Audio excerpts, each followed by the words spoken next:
우리가 믿는 하나님께서 말씀을 나누는 자나 듣는 자 모두에게 주님을 닮아가고 하나님을 사랑하는 은총을 허락해 주시길 기도합니다. 오늘 우리가 읽은 베드로전서 본문은 제가 이제 삼일교회 사역을 시작하고 나서 처음 다루는 본문입니다. 그래서 몇 가지 기초적인 사실에 대해서 우리가 좀 살펴볼 필요가 있는데, 먼저 베드로의 첫 번째 편지인 이 베드로전서의 수신자는 1장 1절에 나와 있듯이 본도와 갈라디아, 갑바도기아와 아시아, 비두니아에 흩어져서 사는 나그네들, 택하심을 입은 이들입니다. 그 성경의 지명들에 대해서 조금 잘 알고 계시는 분들이라면 이 지역들이 어느 지역들인지 대충 감이 오실 거예요.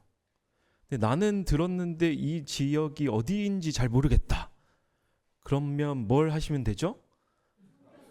그렇죠. 성경 개관특강을 들으시면 됩니다. 할렐루야. 짜지도 않았는데 이렇게 바로 티키타카가 잘 되는 거죠, 우리 교회는. 오늘날로 따지면 조금 전에 언급했던 그 지명들은 튀르키의 북서쪽 영토 대부분을 가리키는 지명들입니다. 그러니까 꽤 넓은 지역들인 것입니다. 그리고 이 편지의 수신인으로 거론되고 있는 이들은 택하심을 입은 이들이라고 기록되어 있는데, 원문으로는 호이 에클렉토이라는 그 뜻입니다. 근데 신약 성경에서는 이 에클렉토이라는 것은 그리스도인들을 지칭하는 개념들이었어요. 본래 하나님의 택하심을 받은 사람들은 이스라엘 사람들이었지만 신약에서부터는 이스라엘을 뜻하는 단어로 이 단어가 선택되는 것이 아니라, 사용되는 것이 아니라 그리스도인들을 지칭할 때 이 에클레토이라는 단어가 쓰이기 시작했다라는 것입니다. 그러니까 물리적으로 이스라엘이라는 것이 구약 시대에서는 상당히 중요했지만 예수님 시대 이후부터는 영적인 이 유산을 계승하고 있는 그리스도인들이 택하심을 입은 이들이 되었다라는 것을 우리는 기억해 볼 필요가 있습니다.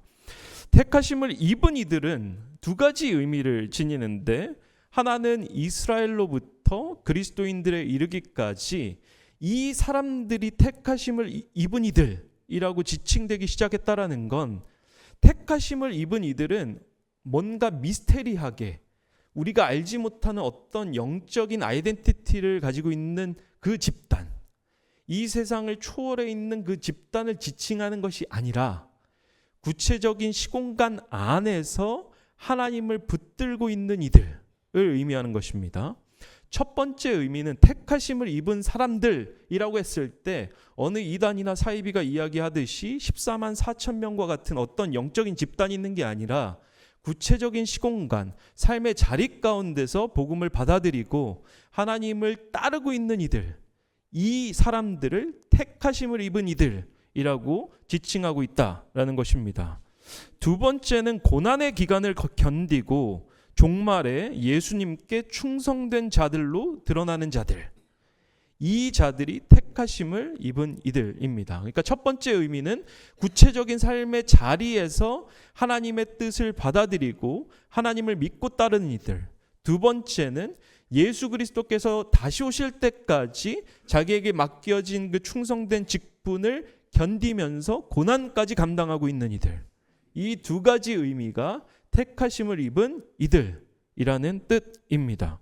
마가복음 13장 20절은 이렇게 기록하는데, 주님께서 그날들을 줄여주지 않으셨다면 구원받을 사람이 하나도 없을 것이다. 그러나 주님께서는 주님이 뽑으신 선택받은 사람들, 여기도 똑같이 에클레투스라는 단어로 쓰이고 있는데 이게 변형된 거예요. 에클레토이에 선택받은 사람들을 위하여 그날들을 줄여주셨다.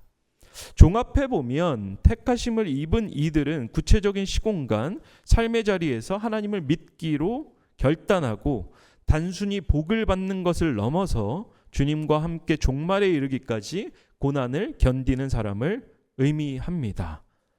다시 한번 말씀드리면 택하심을 입은 이들은 매일의 삶 순간순간에 예수 그리스도를 믿기로 결단하고, 한 번 결단하고 끝이 아닙니다. 매일매일 순간순간 그리스도를 믿기로 결단하는 것입니다. 그리고 그 결단에 기초해서 주님이 주시는 그 고난, 주님이 허락하신 그 고난을 짊어지는 삶을 살아가는 이들, 이러한 사람들이 택하심을 입은 이들입니다. 그것이 바로 그리스도인들인 것입니다. 택하심을 받으셨어요? 조용하네요. 예, 택하심을 받기를 원합니다. 별로. 택하심을 받는 저와 여러분이 되시기를 주님의 이름으로 축원합니다. 베드로전서 2장 20절에서 21절은 그래서 이렇게 기록합니다. 우리가 한번 찾아볼까요? 우리가 읽었었던 베드로전서 2장의 본문 그 후반부 구절입니다. 20절과 21절입니다. 찾으셨으면 한번 한 목소리로 읽겠습니다. 시작.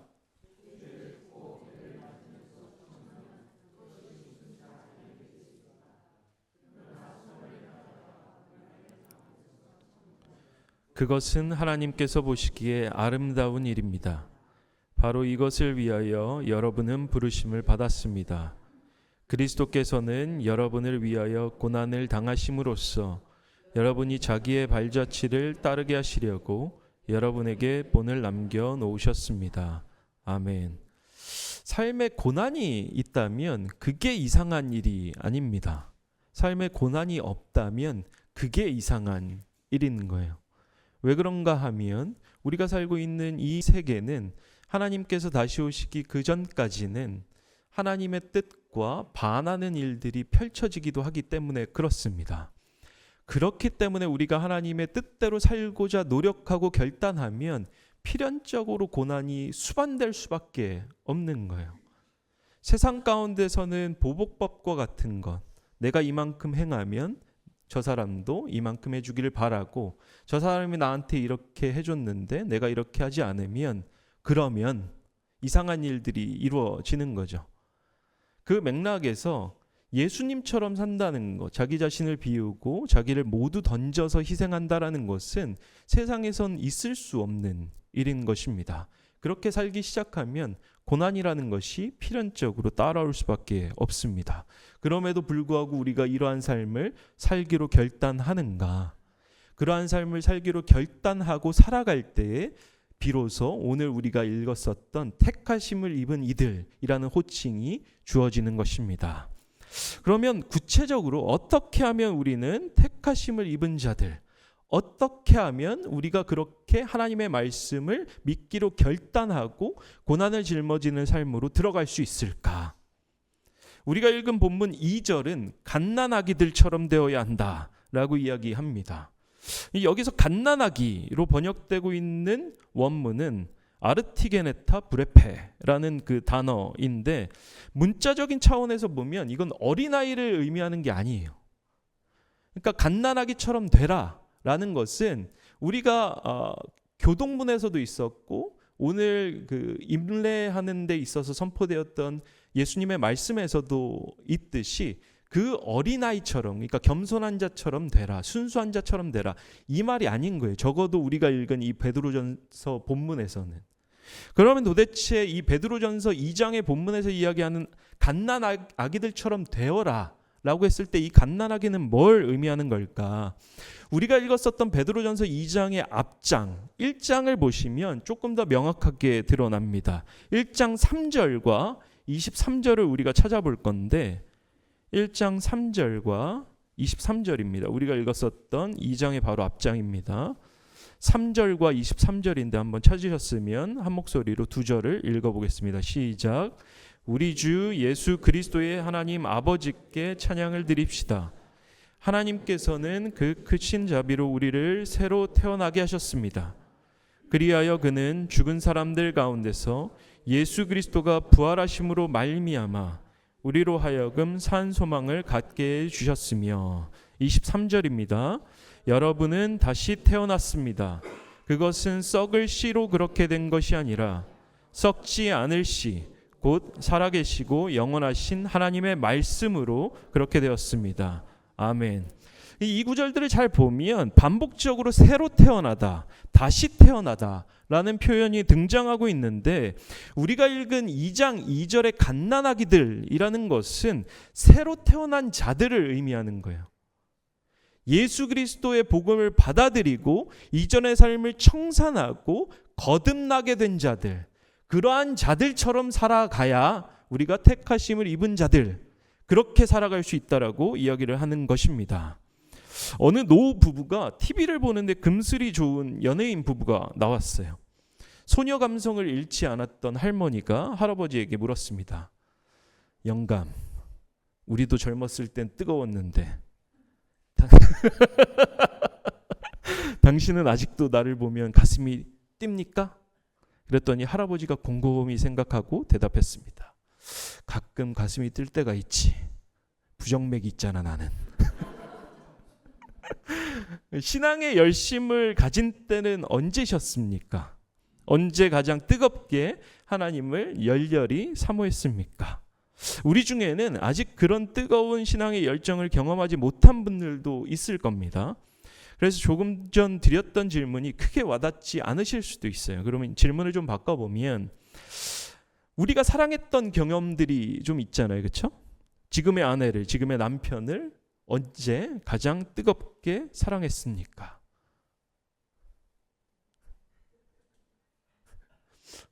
지금. 할렐루야. 예. 우리 배우중 장로님은 지금이라고 그러셨습니다. 언제 가장 뜨겁게 사랑하셨어요? 내가 내 인생에서 뜨겁게 사랑했던 이가 누구인가?